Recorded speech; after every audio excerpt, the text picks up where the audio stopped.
Good morning, everyone. Welcome to this final author interaction of the 2024 NLF Reading Challenge.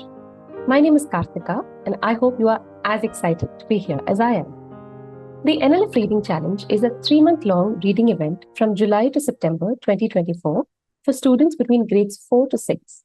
It runs on the competitive as well as the non-competitive tracks. For the challenge, students read their way through a curated set of 30 books. They discuss their reading with their friends and their guide. They log their thoughts and get to interact with some of the authors of these books online.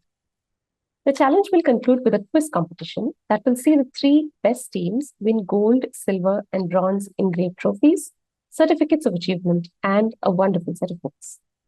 For today's event, please use the Q&A box to type out your questions or your responses to what's being discussed during the session. If you're from a school, please mention the name of your school along with your question.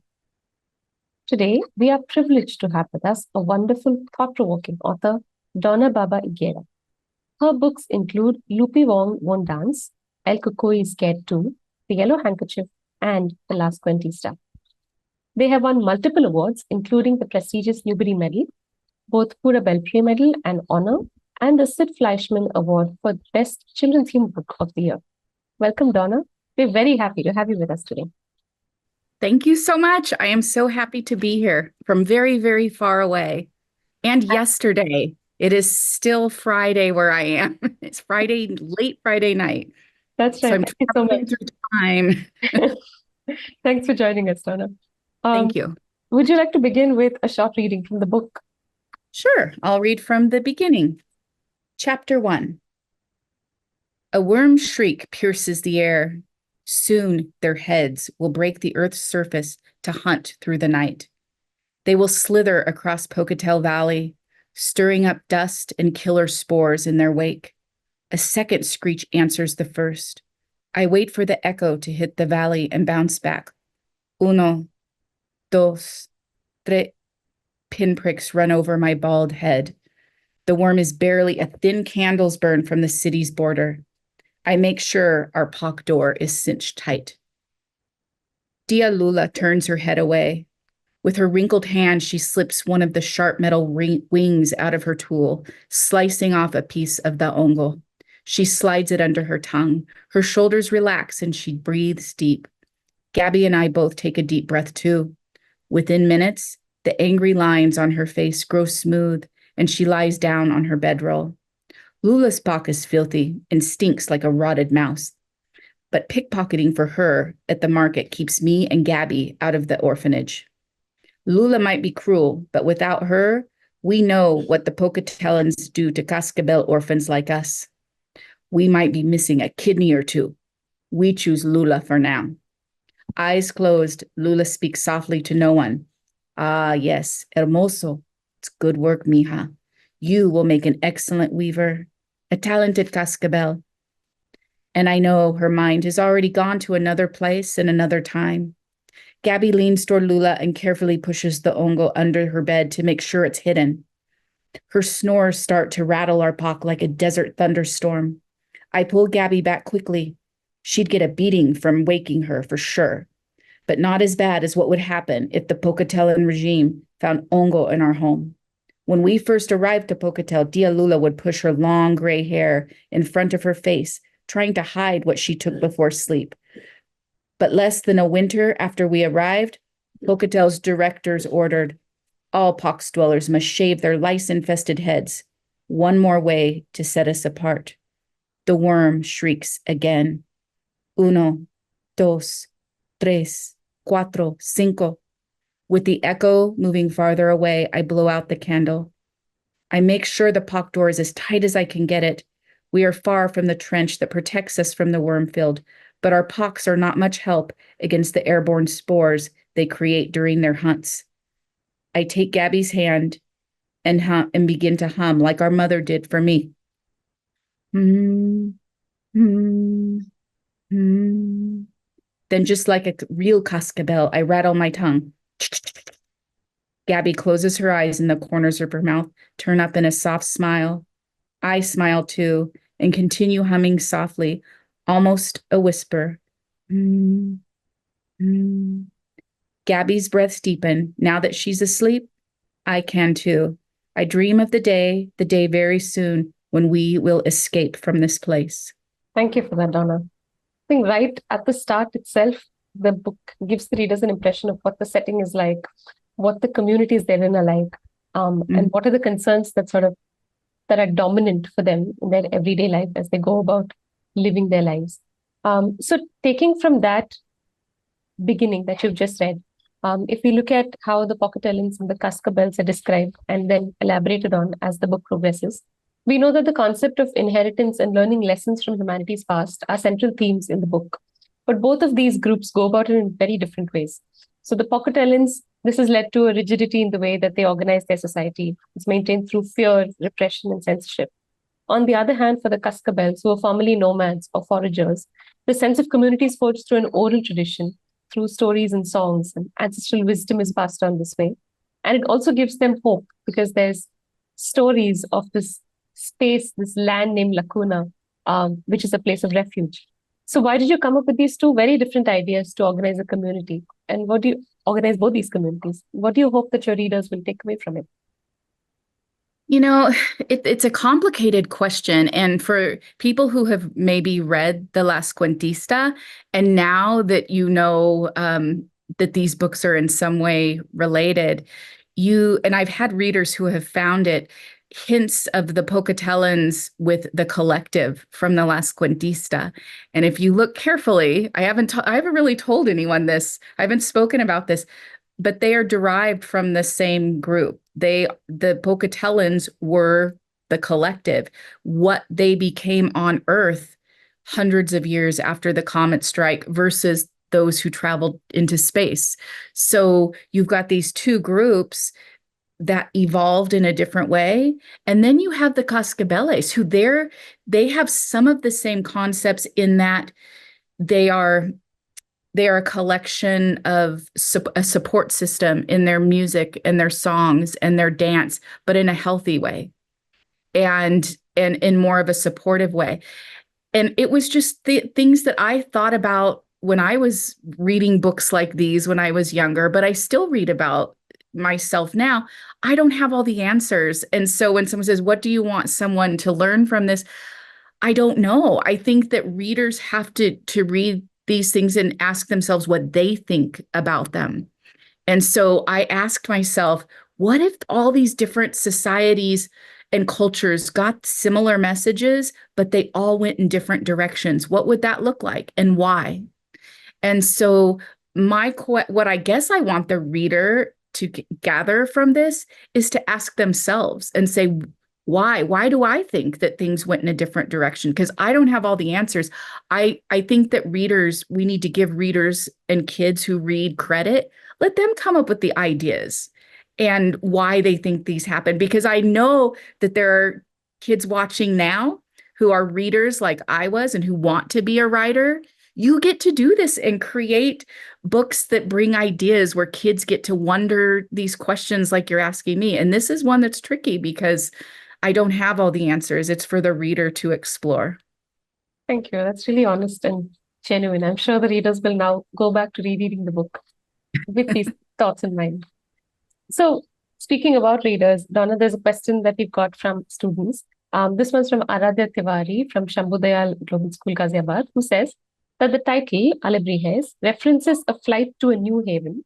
What does flight symbolize in the context of the story? How does it relate to the characters' internal and external journeys?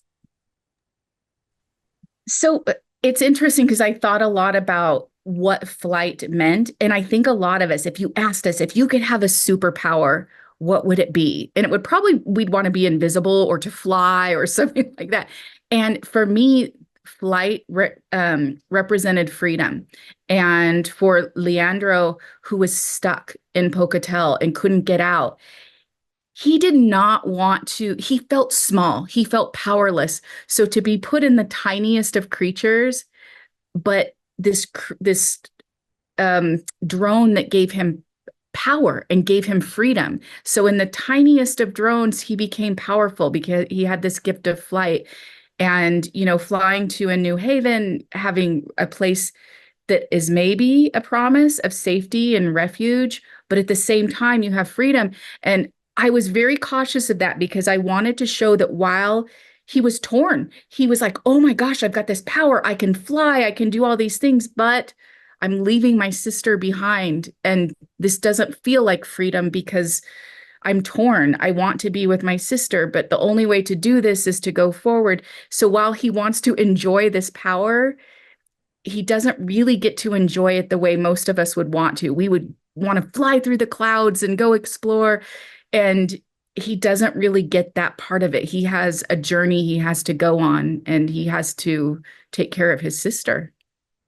Right. Okay. Question. Thank you.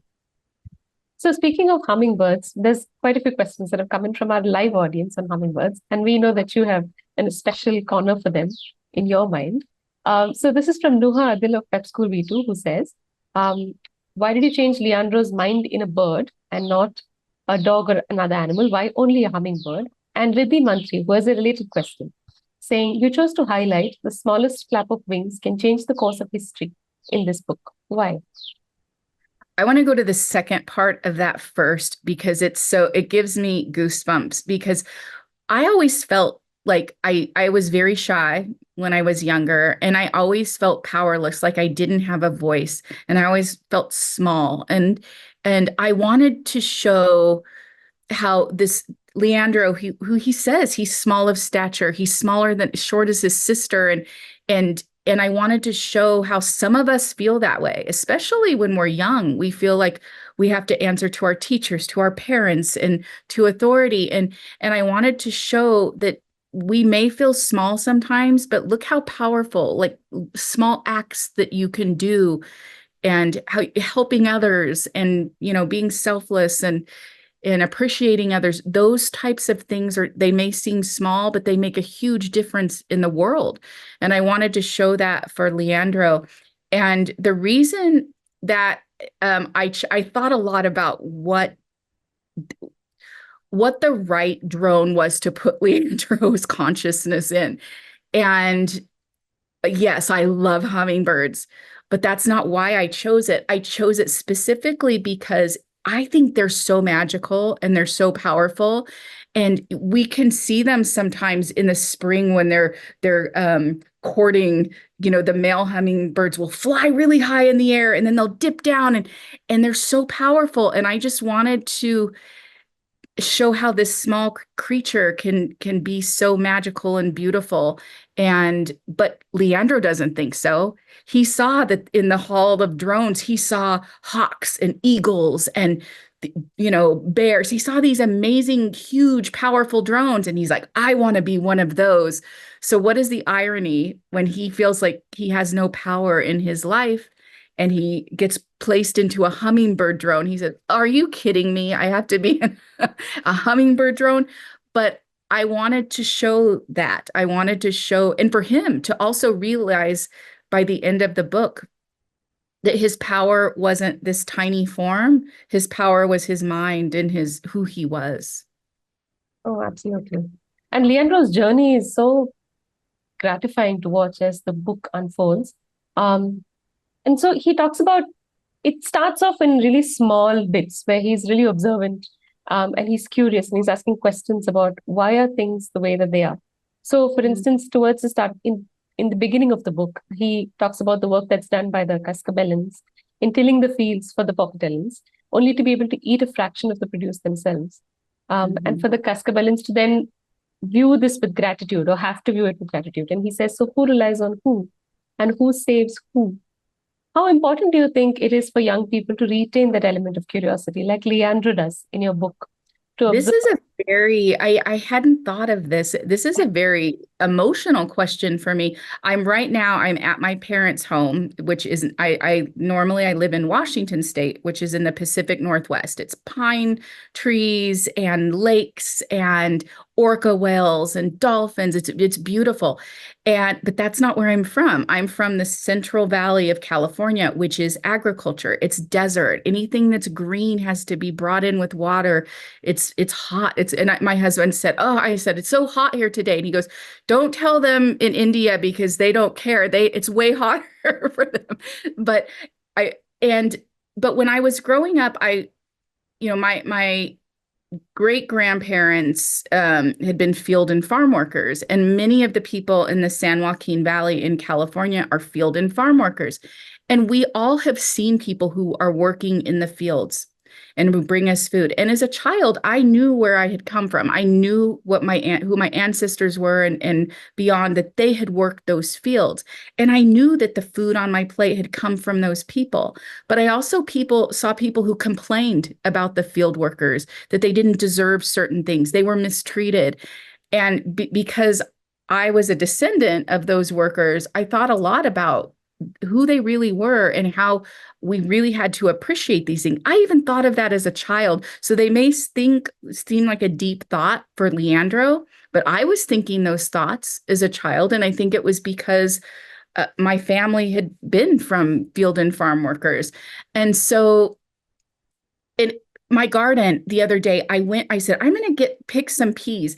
And so it took me so long to pick the peas and to shell them. And when I was done, I had a tiny amount that my husband and I ate, and there were not very many.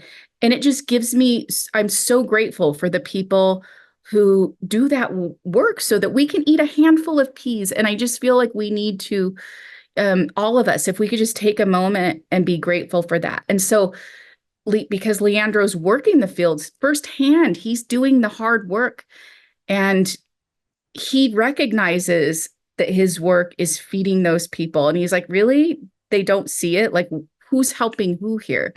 And so it's something I thought of as a child. And it was just a deep thought for me. I was a kind of a kid who thought a lot of deep thoughts, but I think a lot of us do when we're young. And we need to give, especially kids credit, because people will say things like, do you think your books are too serious or too deep for kids? No, because I think a lot of kids think the same way I did. We wonder. And I hope that if you're a kid who wonders, don't ever give that up. Always be someone who wonders about things. Excellent advice for everyone who's watching. So just staying with that thought, Donna, of readers, of roots, of ancestry and identity, Alebrijes occupy a certain place in Mexican culture today in our world. And they also come to occupy mythical significance in the book. So do you think cultural icons like this help young readers feel more comfortable about embracing their own identity? This is a student question from Ayushri Tripathi from Shambhodaya Global School again. I love this question because when I was growing up, I didn't see a lot of Mexican American culture or Mexican culture in books or characters like that.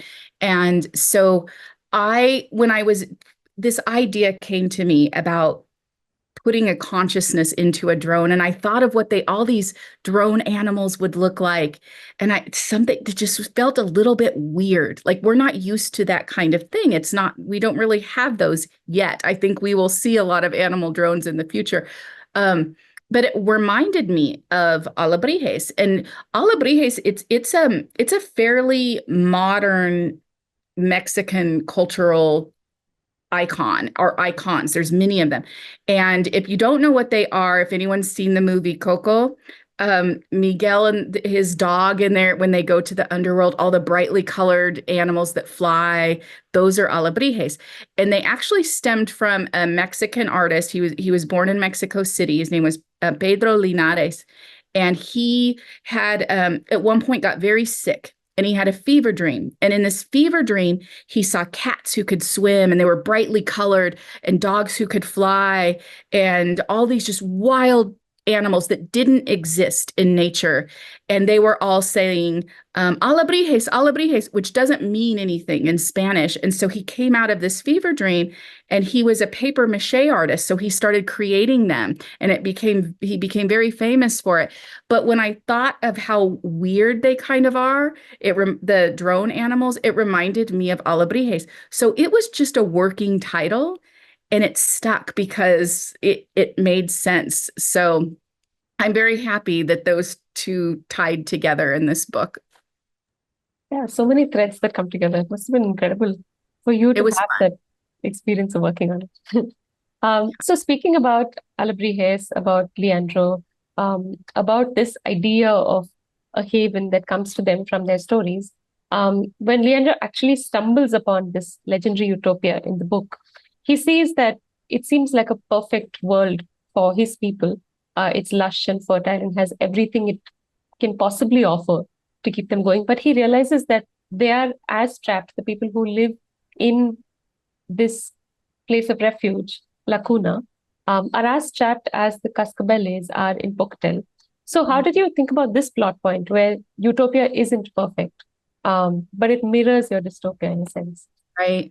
And again, it was that wondering about what would happen. And when you place a character into a seemingly perfect situation, but wondering like, okay, what if now you've got all the food and water you want, everything you've dreamt of, but it's useless because you're in a drone and you don't have a human body. And so I started asking myself those questions like, oh, what if they finally got what they wanted, but it was the irony was that you couldn't use it because you don't have a human body to eat and how, but you see that there's battles within when he arrives to Lacuna and he sees what he ends up calling Alebrijes, they're at battle with one another. And so I started asking myself, what does it mean to be human?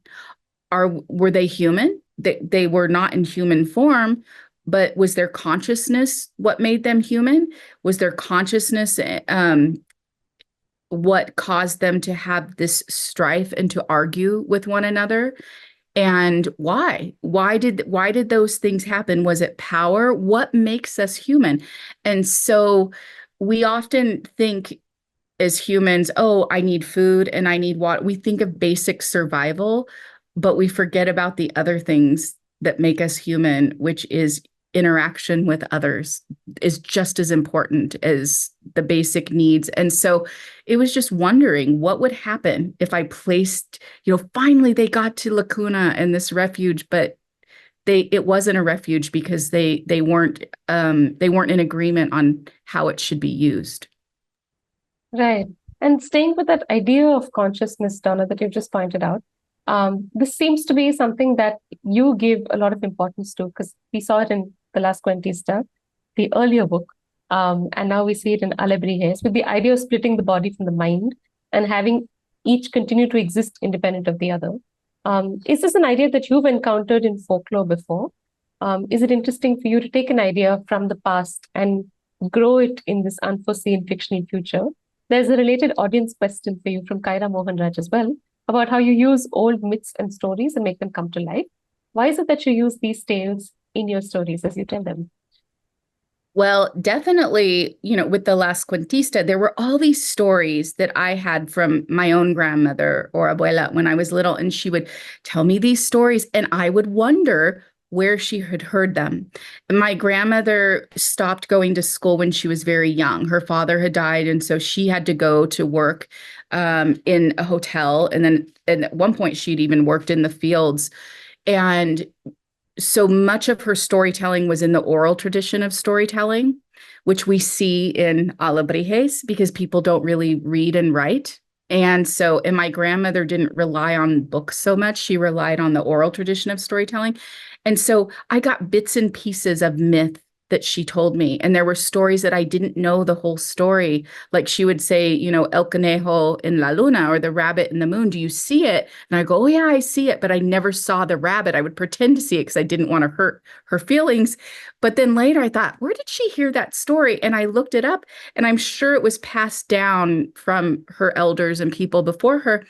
And so that's kind of where the research began. And I've always just been fascinated with those myths and where they arrived and how they change when people migrate around the world and move to other places. Those myths change with them, and we saw that with Petra in the Last Cuentista. But we also see how we see the myths changing in active time in Alebrijes, and we know. I think that Leandro and I'm working on a third book. I don't know if I'm supposed to say that yet, but Leandro will become a myth. He was legend, what he did. And so For sure. I just realized that has to be a huge part of it, that he has become his own myth. And humans have done that for a very long time. Now that you have mentioned the third book, and I'm sure our readers are keen to hear more, there is sort of a foreshadowing in it in the dedication of Alebrijes itself, where it says that the story is told to me by Leandro the Mighty. Are there any more details you can tell us about the third book, which will form the Cuentista series? Well, I will tell you, when I am writing a book, oftentimes I will turn the book in and I will be so proud of it. And the final book is nothing like that first book that I turn in. And so right now it's definitely a work in progress, but we know a few things. We know if by the end of this book, we know that the people on Sagan from the last Cuentista have sent a message, or Earth, the people on Earth have sent a message to the people on Sagan. And we know that that person who sent it was an old woman. And you might have derived that that's Gabby, is an old woman sending the message back. And the person who receives it is Petra, is an old woman.